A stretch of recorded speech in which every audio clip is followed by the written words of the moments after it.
Hindi pa nakakita ng sanggol na ganito kalakas. Kaya niyang buhatin si Zeus ng isang kamay lang. Ginawa pa niyang Pasiphae ang makapangyarihang kidlat.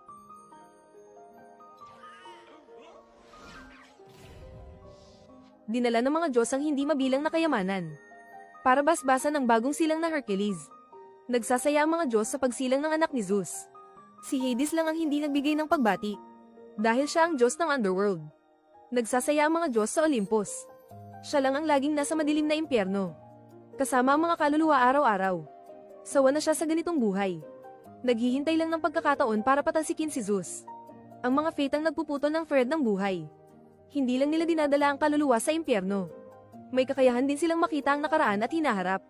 Pinasaya ni Hades ang mga ito. At nakuha niya ang lihim na hula. Makalipas ang 18 taon, magkakaroon ng pambihirang planetary alignment. Mahihina ang kapangyarihan ni Zeus noon. Mawawala ang seal sa mga Titan. Tutulungan nila si Hades na patalsikin ang hari ng mga Diyos. Pero sa huli ng hula, matalo si Hades ni Hercules na babagsak mula sa langit. Galit na galit si Hades sa balitang ito.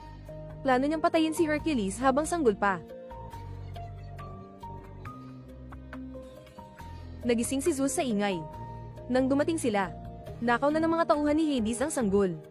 Nagalit ng todo si Zeus. Umugong ang kanyang galit kasabay ng kulog sa buong Olympus. Dinala ng 2 demonyo si Hercules sa mundo ng tao. Pero immortal ang mga Diyos. Para baguhin ang kapalaran, gumawa si Hades ng lason na mag-aalis ng kapangyarihan.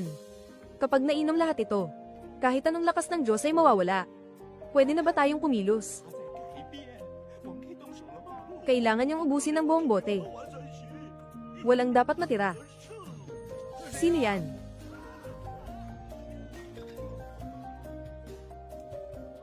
Naaga pa ng mag-asawang nagdaraan ng peligro.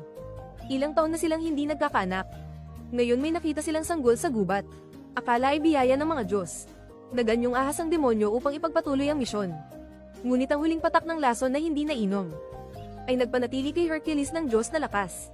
Madaling tinalo at itinapon ng 2 demonyo. Dahil sa takot na mapugutan ng ulo kung mabibigo, nagpa siya silang ilihim ang pangyayari. At linlangin si Hades na matagumpay ang misyon. Si Zeus at ang mga Diyos ay sabik na naghanap. Ngunit huli na ang lahat. Bilang mortal, hindi na makabalik si Hercules sa Olympus. Kaya nanatili na lamang siya sa mundo ng mga tao. Lumipas ang mahigit 10 taon. Lumaki ng malusog si Hercules.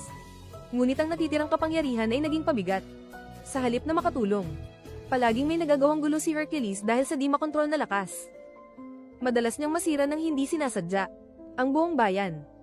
Kaya't kinamumuhian siya ng mga mamamayan. Itinuturing siyang sumpa mula sa langit. Unti-unting naging malungkot si Hercules.